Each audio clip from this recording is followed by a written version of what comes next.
50,000 years ago, back in the Upper Paleolithic period, we, the Homo sapiens sapiens, first appeared in our modern form, with anatomical features and behavioral patterns similar to those of the present-day human. One of the most prominent behavioral features of us was surely our beyond measure curiosity. Perhaps dogs, dolphins, and chimpanzees are the best examples of curiosity in animal behavior. But we were far more curious than all of them.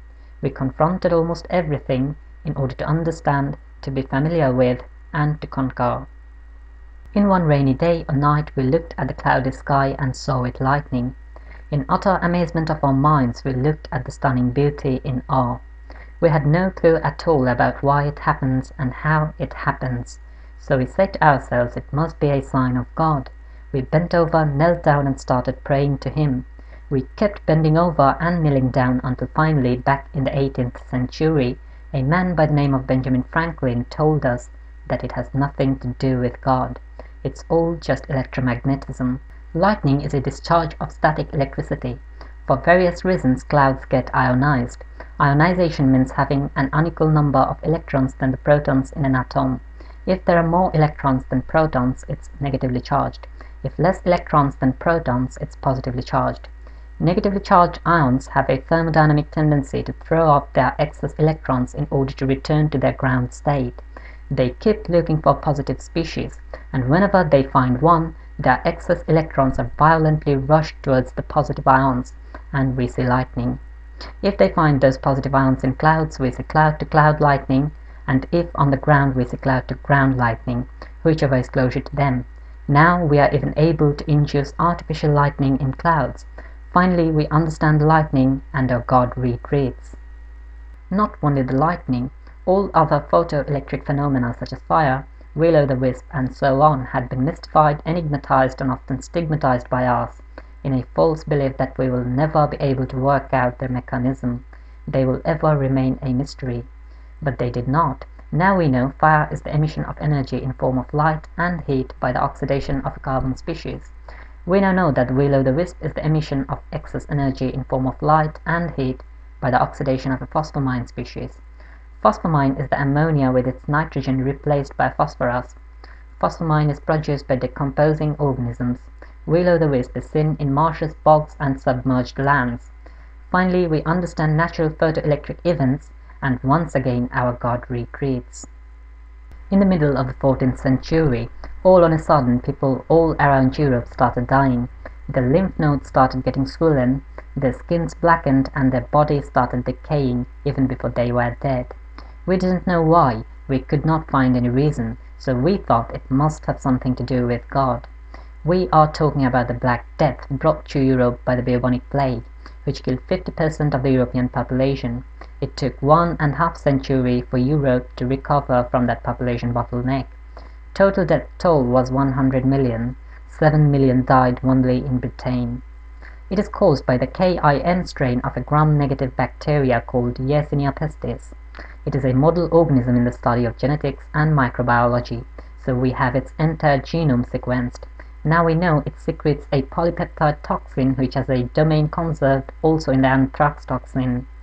Just like the anthrax, this nasty little bacteria literally massacres our immune system. Macrophages and neutrophils cannot phagocytose them. They rather invade those phagocytes and replicate within there for an incubation period of 5 to 6 days. After that, they all attack the phagocytes together at once by secreting that toxin, thus killing the phagocytes. This unprogrammed cell death or necrosis accumulates, and without phagocytes, those necrotic cells cannot be removed. So the body starts decaying. Infection triggers an immune response called inflammation. It is like a shout of the immune system to other white blood cells, calling them to come over to the damaged site to do their job. This leads to the swelling of the lymph nodes, and its ultimate rupture when the white blood cells lose the war against the pathogen. The blackening of the skin is caused by subepidermal hemorrhage.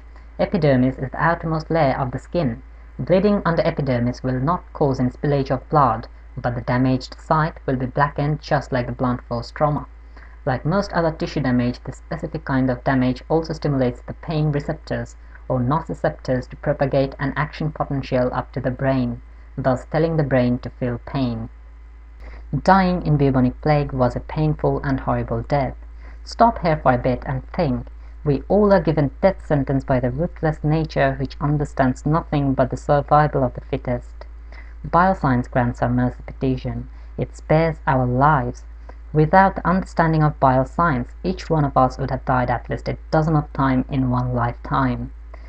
Anyway, finally in the 19th century, a Scottish biochemist by the name of Alexander Fleming a bit accidentally ended up inventing antibiotic. Now a single course of antibiotic is more than enough to fight bubonic plague. Finally we understand bubonic plague and our God retreats yet one more step. What is God? God is whatever is unknown to us. God is ignorance. God resides in the darker parts of our mind which have not yet been enlightened by knowledge. God curls and turns its tail and flees when confronted with our ability to understand and our success record of understanding. When we will come up with a workable therapy against cancer, God will take another step back. When we will come up with a vaccine or antiviral drug against HIV, it will be another step back for God. When we will synthesize first protobacteria in the lab, one more stride back for God. Then our synthesis of first eukaryote, first metazoa, first vertebrate, first mammal, first intelligent mammal, all in the lab, will make God step back a million light years further apart. I know still he will not stop persisting to thrive and to survive by stepping back to an yet unexplored territory. So that is the survival technique of God, to retreat and hide in ignorance, waiting expulsion until it is enlightened by knowledge. I am confident that this shameful hide-and-seek game is not going to work forever. And the source of my confidence is this: the universe operates in a predictable pattern. It's not a magic land. Everything is not possible to happen here.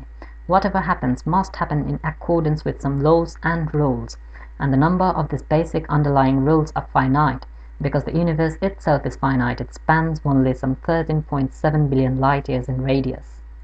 The amount of knowledge in a finite universe also got to be finite, so theoretically it's possible that one day all the knowledge will be gathered and worked out by our species, provided that we get ample time, we do not blow ourselves up, or some natural catastrophe does not destroy us, or the universe does not destroy itself by the Big Crunch.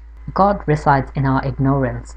The span of our ignorance is shrinking, so is the domain of God. We may say that God is facing a threat of habitat destruction. I can clearly see the future of God: extinction. Think of the future when we will no longer be alive, but our descendants will rule this planet. Will not those proud descendants of ours laugh at us for our ridiculous hide-and-seek game with reality, the same way we laugh at our ancestors for them believing in magic, miracles, demons, satans, angels, and Santa Claus? I think it is the time we ask ourselves this question: for how long will we be allowing this shameful gradual retreat for our God?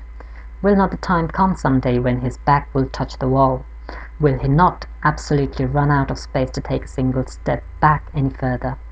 Where will he escape then?